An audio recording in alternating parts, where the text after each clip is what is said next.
Les 48 heures qui suivent un ultimatum peuvent changer le destin d'une nation. Lorsqu'un pays se voit contraint de choisir entre sa souveraineté et des pressions internationales, la décision qui semble la plus simple révèle une complexité insondable. Le Burkina Faso, un pays déjà fragile sous bien des aspects, se trouve à la croisée des chemins où chaque chiffre, chaque clause pourrait redéfinir son avenir. Mais dans ce moment précis, Ibrahim Traoré, chef de l'État burkinabé, pourrait bien avoir une réponse inattendue. Quelles conséquences aura le choix d'un refus dans ce contexte mondial tendu? Dans un contexte mondial où la souveraineté des nations africaines est régulièrement mise à l'épreuve, le Burkina Faso se trouve face à un dilemme crucial. À travers un contrat qui impose de céder 70% de ses réserves d'or en échange de 5,6 milliards de dollars, une promesse implicite se cache, celle de préserver sa souveraineté et de garantir son avenir. Pourtant, derrière ce calcul économique se dissimule un enjeu bien plus grand. Le choix de refuser l'offre pourrait déclencher une série de répercussions lourdes: sanctions économiques, isolement diplomatique et perturbation des financiers mondiaux. Le président Ibrahim Traoré se trouve alors à un carrefour où chaque décision risque de marquer non seulement le pays, mais aussi l'ensemble du continent. Refuser cet ultimatum, c'est risquer une confrontation directe avec des puissances extérieures. Mais c'est aussi, pour le Burkina Faso, l'opportunité de redéfinir sa place sur la scène internationale. Quelle direction choisira-t-il? À 6h30 du matin, un document classifié arrive sur le bureau présidentiel. 2 pages, seulement 2 pages, mais une donnée brute et implacable: 70% de l'or national exigé sous 48 heures. Cette exigence marque le début d'une crise où chaque décision devient un facteur déterminant pour l'avenir du Burkina Faso. À première vue, le choix semble simple: céder ou refuser. Mais derrière cette apparente simplicité se cache un enchevêtrement complexe de facteurs géopolitiques et économiques. La demande externe n'est pas simplement une question d'argent, mais de pouvoir. Un pouvoir qui pourrait reconfigurer les relations entre le Burkina Faso et les grandes puissances mondiales. La réponse du pays à cet ultimatum ne se limite pas à une simple négociation financière, mais touche au cœur même de la souveraineté nationale. Dans les heures qui suivent, le gouvernement se retrouve pris dans un tourbillon de consultations, d'analyses et de prises de décision. Les ministères des Mines et des Finances travaillent d'arrache-pied pour évaluer l'impact d'une telle transaction. Chaque consultation se fait sous haute pression, alors que les experts internationaux scrutent chaque mouvement, chaque déclaration. En parallèle, la situation géologique du pays offre un facteur supplémentaire de tension. La découverte récente d'un gisement colossal d'or dans le nord du Burkina Faso a attisé les convoitises étrangères. Les experts étrangers et les services de renseignement ont déjà repéré des anomalies, augmentant ainsi la pression internationale. Mais si l'on considère l'histoire du pays, le Burkina Faso a toujours évolué dans un cadre de dépendance économique. L'éventuelle prise de décision pourrait mettre fin à ce cycle, redéfinissant ainsi son rôle dans l'économie mondiale. Ibrahim Traoré, à la tête du Burkina Faso, incarne plus qu'un simple dirigeant. Il est la figure centrale de cette crise géopolitique qui pourrait redéfinir le destin de son pays. Dès que l'ultimatum arrive, son silence devient plus lourd que les mots. Ce n'est pas une hésitation, mais une stratégie réfléchie, un moment de mesure avant de répondre à la pression internationale. Entouré de ses conseillers les plus proches, Traoré comprend que cette décision dépasse les frontières du simple calcul économique. Elle touche à l'essence même de la souveraineté de son pays. Alors que les experts s'agitent autour de lui, les représentants étrangers continuent de harceler le gouvernement, convaincus qu'ils peuvent plier un pays comme le Burkina Faso à leur volonté. Mais Ibrahim Traoré semble plus déterminé que jamais à ne pas céder à cette pression. Les jours suivants sont marqués par des consultations fébriles, des rencontres avec les militaires, des discussions avec les ministres de l'énergie et des mines. Tous sont conscients de la gravité de la situation et les choix qui s'annoncent pourraient profondément modifier le paysage politique du pays. Le cœur du gouvernement palpite au rythme de ce dilemme. Le refus de se soumettre à cet ultimatum pourrait isoler le Burkina Faso sur la scène internationale, mais cela pourrait aussi faire du pays un symbole de résistance face à des pressions extérieures. Le rôle de Traoré, à ce moment précis, est celui d'un homme qui devra choisir non seulement pour son peuple, mais pour l'avenir de toute une nation. Les premières heures suivant l'ultimatum se transforment rapidement en un tourbillon d'activités au sein du gouvernement burkinabé. Les ministères sont en ébullition, les conseillers se relaient pour discuter des implications économiques et géopolitiques de la situation. Dans le même temps, des voix s'élèvent dans les bureaux gouvernementaux pour souligner l'importance de répondre avec fermeté à cette demande internationale. Ibrahim Traoré, pour sa part, reste implacable. Son choix de maintenir le silence tout en écoutant les avis de ses collaborateurs montre une détermination froide et calculée. Il comprend que son action aura des répercussions bien au-delà de la simple question financière. Ce qui se joue ici, c'est la place du Burkina Faso sur la scène internationale, sa capacité à garder sa souveraineté face aux pressions extérieures.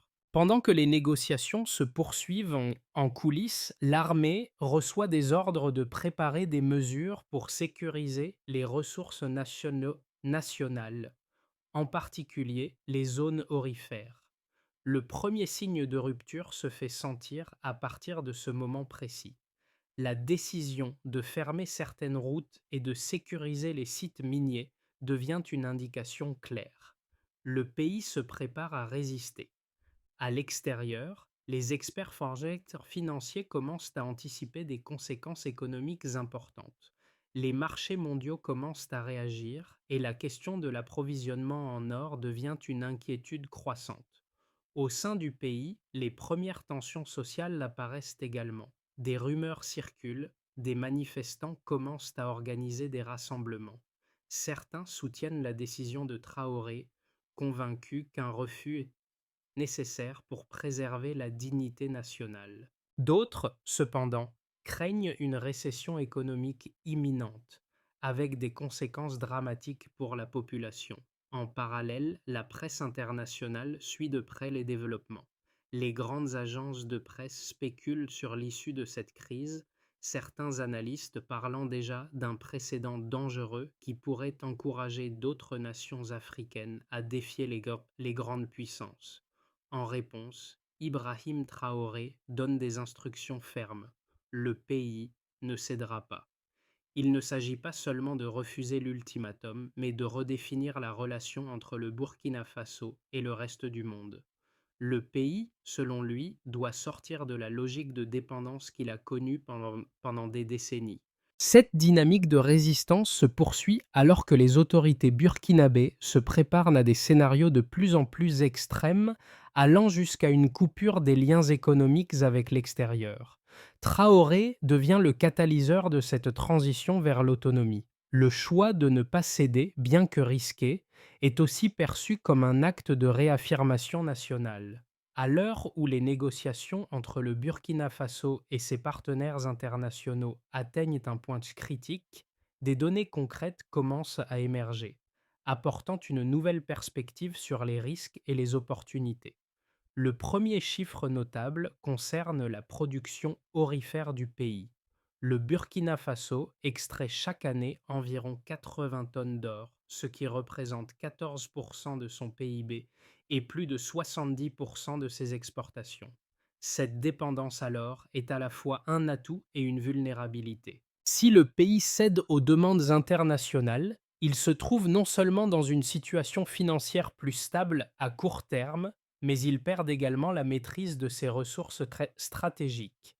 À l'inverse, refuser pourrait entraîner des conséquences économiques immédiates, mais sur le long terme, cela pourrait permettre au pays de récupérer un contrôle total sur ses richesses. Une autre donnée importante est l'impact sur les investissements étrangers. En 2021, le Burkina Faso a observé une baisse de 18% des investissements directs étrangers, ID, une conséquence directe de l'instabilité géopolitique et des tensions économiques. Cette diminution des investissements est perçue par certains analystes comme une faiblesse, mais elle pourrait également signifier une transition nécessaire vers une économie plus autonome, dépendant moins des flux financiers internationaux. L'un des changements les plus notables après la décision de maintenir la nationalisation des ressources naturelles et la réallocation des revenus générés par l'or. En 2021,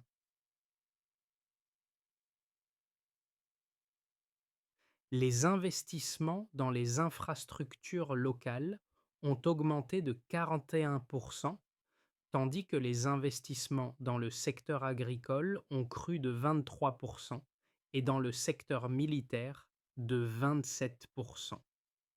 Ces chiffres témoignent d'une volonté de réorganiser l'économie interne, de renforcer les capacités locales et de réduire la dépendance aux acteurs extérieurs. Cependant, le pays fait face à une volatilité accrue dans les marchés financiers. Les premières estimations prévoient une réduction de 8,4% du chômage national à 5,9% dans les mois suivant cette réorientation des ressources, ce qui constitue un signe de stabilisation. En parallèle, l'adoption du BF-Coin, une monnaie numérique locale, a vu une progression significative, représentant maintenant 62% des transactions extérieures, passant du dollar aux instruments alternatifs comme le yuan numérique. Ce mouvement vers la diversification monétaire est une réponse directe aux pressions internationales et aux limitations imposées par l'utilisation exclusive du dollar et du franc CFA. L'internationalisation du BF-Coin est d'ailleurs perçue comme une tentative d'indépendance monétaire face au système financier dominé par l'Occident. Ces chiffres, bien qu'inquiétants à court terme, dessinent les contours d'un modèle économique alternatif pour le Burkina Faso, où l'indépendance financière et la réorganisation des chaînes économiques locales permettent une plus grande résilience face aux pressions extérieures. Face à la situation actuelle du Burkina Faso, deux perspectives opposées émergent. La première, principalement soutenue par les analystes économiques occidentaux, présente le choix du refus comme un risque systémique majeur. Selon cette vision, l'abandon des accords traditionnels avec les puissances économiques internationales entraînerait une contraction rapide de l'économie burkinabé. Le ralentissement des investissements étrangers, déjà observé avec la baisse de 18% des IDE, est perçu comme un signe avant-coureur d'un affaiblissement à long terme. De plus, la décision de maintenir la nationalisation des ressources aurifères, bien qu'elle puisse renforcer la souveraineté nationale, pourrait isoler le pays sur le plan commercial et diplomatique. Les analystes de ce camp soulignent que la fermeture des corridors commerciaux et la dépendance accrue aux flux financiers alternatifs, notamment à travers le BF-Coin, risquent de nuire à la capacité du pays à se maintenir dans l'économie mondialisée. De plus, cette diversification monétaire pourrait entraîner une forte volatilité, augmentant les risques économiques et sociaux pour la population. En revanche, une autre lecture, portée par de nombreux économistes africains et des experts du Sahel, défend le refus comme un choix stratégique, voire nécessaire. Pour eux, la dépendance du Burkina Faso aux puissances extérieures, notamment à travers les contrats miniers déséquilibrés et l'utilisation des instruments monétaires occidentaux, a limité la capacité du pays à exploiter ses propres ressources de manière bénéfique. Le refus d'accepter l'ultimatum pourrait, en fin de compte, ouvrir la voie à un modèle économique plus autonome. Les chiffres sur l'augmentation des investissements locaux et la réduction du chômage sont des signes d'une stabilisation progressive, bien que fragile. Le développement du BF Coin, bien qu'encore jeune, pourrait représenter un premier pas vers la création d'un système monétaire indépendant, moins sensible aux fluctuations des marchés financiers mondiaux. Pour ce camp, les bénéfices structurels de la souveraineté retrouvée l'emportent sur les risques immédiats de l'isolement économique. Le Stillman, ou défense des deux arguments, reconnaît que les deux visions sont valables dans un contexte de transition.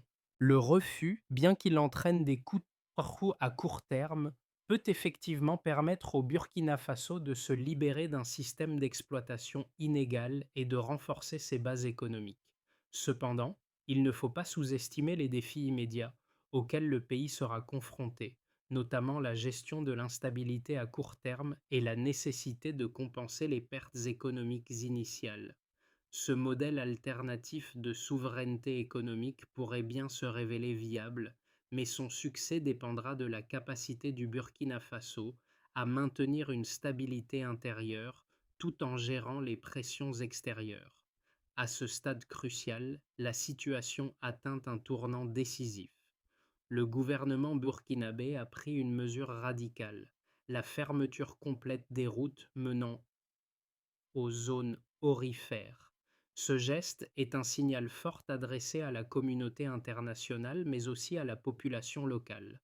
À partir de ce moment, la rupture avec les anciennes structures économiques devient inévitable. Les autorités burkinabées n'ont pas seulement choisi de refuser l'ultimatum, elles ont décidé de verrouiller leur contrôle sur les ressources nationales, refusant ainsi toute ingérence extérieure. Ce verrouillage est loin d'être symbolique. Il s'agit d'une déclaration de souveraineté, d'une volonté claire de ne plus permettre que le pays soit dominé par des intérêts étrangers. Dans les rues de Ouagadougou, la tension n'est palpable. Les citoyens suivent avec attention l'évolution de la crise, certains exprimant leur soutien au gouvernement, d'autres craignant les conséquences économiques d'une telle décision. L'isolement diplomatique devient une possibilité tangible. Mais derrière cette apparente incertitude se dessine une certitude. Le Burkina Faso, sous la direction d'Ibrahim Traoré, semble prêt à affronter le monde et à réécrire ses règles économiques. Les conséquences immédiates du choix du Burkina Faso sont multiples et se propagent à travers différentes couches de la société et de l'économie. Sur le plan économique, l'isolement extérieur commence à se faire sentir. Les marchés internationaux réagissent rapidement à la fermeture des routes et à la suspension des exportations d'or. Les grandes banques et institutions financières qui soutiennent traditionnellement les échanges commerciaux avec le pays réévaluent leur position. Cependant, cette pression extérieure ne se traduit pas uniquement par une contrainte. Elle crée également une opportunité pour le Burkina Faso de réorganiser ses circuits économiques internes. En concentrant les ressources au sein du pays, il est possible de stimuler la consommation locale et de renforcer les secteurs clés, tels que l'agriculture, les infrastructures et le secteur militaire. La transition vers une économie plus autonome commence à se matérialiser, bien que de manière imparfaite. Les investissements dans les infrastructures augmentent de 41% et dans le secteur militaire de 27%, un signe clair de la volonté du gouvernement de sécuriser ses ressources et de maintenir un équilibre interne stable. Les entreprises locales bénéficient également de cette nouvelle orientation économique car elles commencent à dominer des secteurs auparavant dominés par les multinationales. Cette montée en puissance des entreprises nationales semble offrir une plus grande marge de manœuvre à long terme, même si elle ne compense pas entièrement les pertes immédiates dues à la réduction des exportations. D'un point de vue social, les changements sont ressentis dans les rues. La population, bien qu'ayant observé une baisse temporaire du chômage, reste divisée face à cette crise. Pour certains, la souveraineté retrouvée est une source de fierté, tandis que d'autres s'inquiètent des pénuries potentielles de produits essentiels, comme les médicaments et les biens de consommation. La hausse des prix des matières premières, conséquence directe de l'isolement, commence à affecter les plus vulnérables. La question de la redistribution des bénéfices des ressources naturelles devient centrale dans les discussions publiques. Les SIA, syndicats et les groupes de défense des droits de l'homme font pression pour que le gouvernement assure que la richesse générée par l'or profite d'abord à la population et non à une élite restreinte. À l'échelle internationale, la décision de maintenir le contrôle sur l'or burkinabé a des répercussions sur l'ensemble de la région du Sahel. Les voisins du Burkina Faso, tels que le Mali, le Niger et la Guinée, observent attentivement. Certains analystes suggèrent que ce geste pourrait créer un précédent qui pourrait inciter d'autres pays africains à remettre en question les structures économiques mondiales établies, notamment celles régies par des puissances étrangères. La solidarité régionale commence à se renforcer alors que ces nations se rapprochent, partageant des informations économiques et militaires dans un effort pour maintenir une stabilité commune face à des pressions extérieures croissantes. Le Burkina Faso arrive à un moment charnière où l'avenir peut prendre plusieurs directions selon la résistance intérieure, les pressions extérieures et les décisions stratégiques du gouvernement. D'abord, un premier scénario envisage une continuation de la trajectoire actuelle, marquée par une stabilité précaire mais nécessaire. Le Burkina Faso parvient à maintenir sa souveraineté tout en gérant les pressions extérieures. Les investissements étrangers restent limités, mais la réallocation des ressources internes, notamment dans les infrastructures et l'agriculture, compense en partie les pertes. La croissance économique oscille autour de 3,5 à 4 par an grâce à une meilleure gestion des ressources nationales. Le BF Coin gagne en adoption, bien que sa volatilité reste un défi. Le pays s'intègre davantage à la région du Sahel avec des échanges accrus avec le Mali, le Niger et la Guinée, créant ainsi un bloc régional plus solide. Ce scénario repose sur la cohésion interne et une gestion prudente des ressources, mais il reste vulnérable aux chocs externes, notamment les sanctions. Ensuite, un deuxième scénario imagine une accélération de la coopération régionale, permettant au Burkina Faso de renforcer sa position en tant que pôle économique émergent du Sahel. L'État parvient à surmonter les défis à court terme et à attirer des investissements non occidentaux, notamment de la Chine et de la Russie. Les projets d'infrastructures, particulièrement dans le secteur énergétique, progressent rapidement, aidés par des partenaires alternatifs. La diversification des ressources financières, notamment avec le yuan numérique et d'autres instruments locaux, permet au Burkina Faso de réduire sa dépendance aux marchés occidentaux. Ce scénario présente un taux de croissance plus élevé, entre 5 et 6 et une amélioration notable des conditions de vie des citoyens. L'intégration régionale se solidifie et le pays devient un modèle d'autonomie économique pour les nations africaines. Enfin, un troisième scénario envisage une contraction économique sévère. Les sanctions internationales, les restrictions sur les équipements miniers et les difficultés d'importation frappent durement le pays. La production minière chute de manière significative, entraînant une réduction du PIB et une forte inflation. Le BF Coin perd de sa crédibilité sur les marchés internationaux et la stabilité sociale devient précaire. Les tensions sociales augmentent et des manifestations éclatent à travers le pays, réclamant une amélioration des conditions de vie. Le gouvernement se retrouve sous pression pour gérer la situation interne tout en maintenant sa position face aux pressions extérieures. La récession pourrait durer plusieurs années, avec des conséquences sociales et économiques profondes, mais le pays resterait debout, même au prix d'un isolement prolongé. La crise qui frappe le Burkina Faso ne concerne pas seulement les sphères politiques et économiques, elle touche aussi chaque citoyen. du plus simple commerçant au plus haut responsable gouvernemental. Dans les rues de Ouagadougou, l'atmosphère est tendue, mais également emplie d'une certaine forme d'espoir. L'idée d'une souveraineté retrouvée semble résonner avec une grande partie de la population.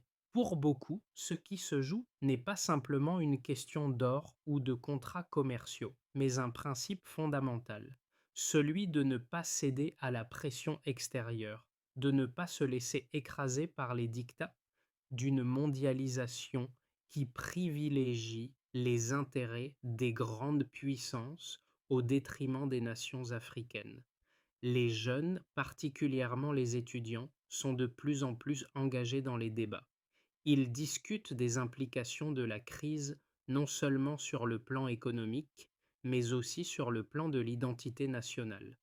Les discussions s'intensifient dans les cafés, les universités et sur les réseaux sociaux. Dans ce contexte, Ibrahim Traoré apparaît non seulement comme un dirigeant politique, mais comme un symbole d'un espoir plus grand, celui de redéfinir le destin du pays selon ses propres termes. Cependant, ce message de résistance n'est pas unanime.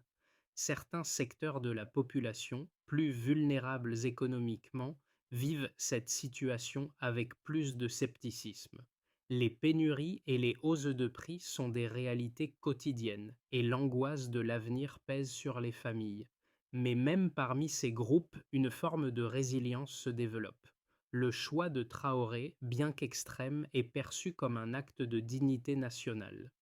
Cette dynamique d'espoir et de résistance trouve un écho chez les citoyens, et cette nouvelle conscience collective pourrait bien être l'un des moteurs d'une transformation sociale et politique plus large. Pour le Burkina Faso, sortir de cette crise et garantir une stabilité durable nécessite une série d'actions concrètes et structurées. Ibrahim Traoré et son gouvernement ont élaboré une feuille de route qui repose sur 4 axes stratégiques majeurs, chacun visant à renforcer l'autonomie économique et à sécuriser l'avenir du pays. Premièrement, la priorité absolue porte sur la sécurisation et la maîtrise des ressources naturelles. Une révision complète des sites miniers sera menée dans les 6 prochains mois, avec un objectif clair. 100% des sites doivent être sous contrôle national, sans aucune dépendance aux acteurs extérieurs. Cela inclut la mise en place d'une nouvelle législation minière qui favorisera l'investissement local et la gestion transparente des ressources. Deuxièmement, la diversification énergétique devient essentielle pour réduire la dépendance du pays. Un projet ambitieux de développement de l'énergie solaire sera lancé dans les prochains mois avec un objectif de production locale de 20% de l'électricité d'ici 2026. Cela passera par la construction de centrales solaires et la formation d'une main-d'œuvre locale spécialisée dans les énergies renouvelables. Troisièmement, le renforcement de la coopération régionale apparaît comme un levier décisif. Un protocole de coopération sera mis en place pour sécuriser les corridors commerciaux et faciliter les échanges intra-régionaux. L'objectif est de créer un bloc économique régional solidaire, capable de contourner les pressions extérieures et de promouvoir une intégration régionale efficace. Quatrièmement, la formation et la montée en compétences de la population conditionnent la réussite de cette transformation. Le ministère de l'Éducation lancera un programme national de formation accélérée dans les secteurs clés, tels que les mines, l'agriculture et la technologie. L'objectif est d'augmenter le taux d'insertion professionnelle des jeunes et de préparer une nouvelle génération de travailleurs qualifiés pour soutenir la transition économique du pays. Ces 4 axes forment un plan cohérent mais ambitieux. La mise en œuvre réussie de cette feuille de route dépendra de la capacité du gouvernement à maintenir une gestion rigoureuse et à surmonter les défis à court terme, notamment les tensions sociales et économiques. À travers cette crise, une figure émerge, non seulement comme un dirigeant politique, mais comme un symbole d'espoir et de résistance. Ibrahim Traoré. Son choix de ne pas céder aux pressions extérieures, de maintenir la souveraineté du Burkina Faso coûte que coûte, dépasse le cadre de la simple décision gouvernementale.